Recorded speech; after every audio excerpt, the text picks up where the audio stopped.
Hello friends, आज हम पढ़ेंगे दोस्तों सोनेट 19 जिसे लिखा था विलियम शेक्सपियर ने।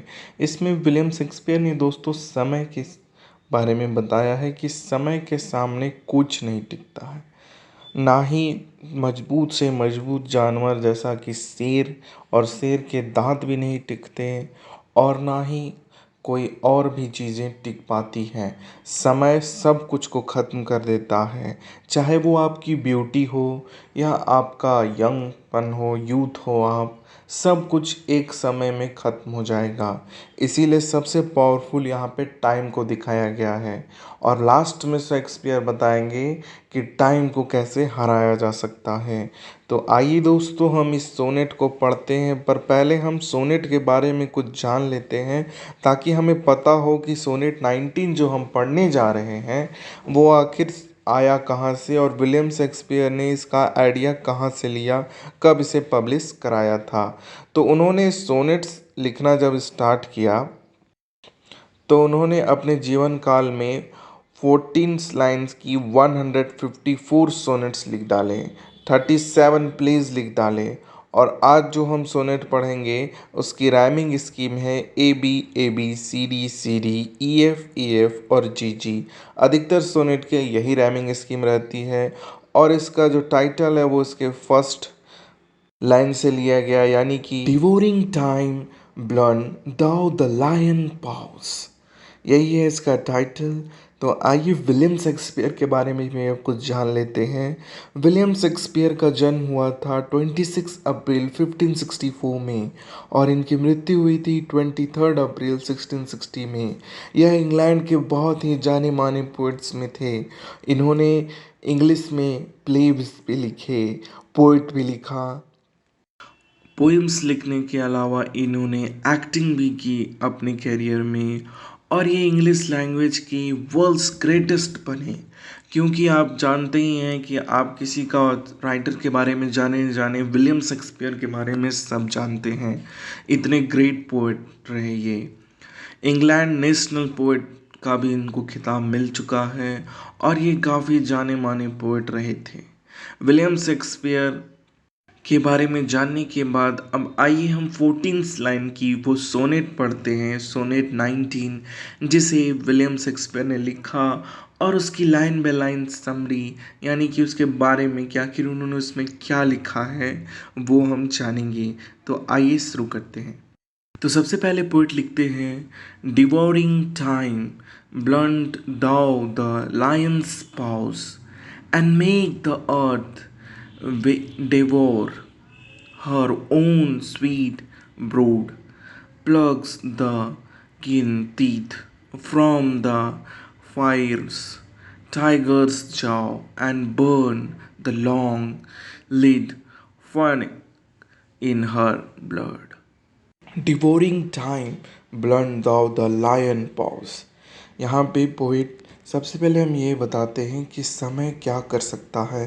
समय जो लायन के पाँव, यानी कि जो लायन का पंजा होता है ना, वो बहुत ही ताकतवर होता है, पर वो भी समय के सामने नहीं टिक पाएगा। And the make the earth devour her own sweet brood. और जो अर्थ है वो हमें जैसे ही समय के साथ जन्म देता है, वैसे ही हम मृत्यु के बाद उसी के नीचे सड़कर मरते हैं। तो वो जो टाइम होता है वो बहुत ही बलवान होता है। और उसके बाद वो आगे बताते हैं, pluck the keen teeth from the fierce tiger jaw and burn the long lived phoenix in her blood. Poet इन लाइनों में कहते हैं कि शेर का जो दांत होता है उसे हम सबसे ज़्यादा मजबूत मानते हैं, और जो टाइगर के जौ यानी जबड़े, पर वो भी समय के साथ ख़त्म हो जाते हैं। And burn the long Phoenix. और एक फिनिक्स नाम का एक पक्षी होता है, कहते हैं वो कभी नहीं मरता, पर समय के साथ उसका भी ब्लड में दिक्कतें आती हैं और उसका भी अंत आ ही जाता है। तो समय के सामने कोई बलवान नहीं है, चाहे वो जितना हार्ड रहे, वो शेर के दांतों की तरह हार्ड क्यों ना चीज़ हो, या टाइगर के जबड़ों की तरह हार्ड हो, समय के साथ वो खत्म होगा ही होगा। इसके बाद पोएट नेक्स्ट लाइन्स में आते हैं और कहते हैं, मेक लैंड and sorry season as thou fleet'st and do whatever thou wilt swift afforded time to the wild world and all her fading sweets. But I forbid thy one more heinous crime. Make glad and sorry season as thou wilt, and do not whatever thou wilt Swift footed time. यानी कि यहाँ पे poet कह रहे हैं sorry season, मानी कि वो माफ़ी मांग रहे हैं मौसम से और कह रहे हैं कि समय के साथ तुम भी बदल जाओगे, तुम्हारा मौसम भी बदल जाएगा। तो मैं सॉरी कहता हूँ क्योंकि तुम भी समय के सामने नहीं टिक सकते। And do ever wild shifted footed time, और समय जो है वो बहुत तेज़ी से बदल रहा है, इसीलिए तुम भी वो सीज़न तुम बदल जाओगे। To the wide world and all her fading sweets. Wide world यानी कि जो इतनी लंबी चौड़ी दुनिया है, इसमें तुम कुछ भी फेडिंग कर दो, यानी कुछ भी ख़त्म कर दो, पर तुम एक चीज़ ख़त्म नहीं कर सकते, और वो जो क्राइम जो तुम कर रहे हो वो तुम ख़त्म नहीं कर सकते। अब ये कौन से क्राइम और कौन से वाइड वर्ल्ड की बात कर रहे हैं पोएट, ये हमें नेक्स्ट स्टैंजा में पता चलेगा, यानी कि नेक्स्ट लाइंस में पता चलेगा कि आखिर पोएट इसमें कहना क्या चाहते हैं। तो इसमें उन्होंने बस इतना बताया है कि समय बलवान है, वो सीजन्स को भी नहीं छोड़ता, पर वो एक क्राइम कर रहा है। O carve not with the hours my love fair brow, nor draw no lines there with thine anitic pain.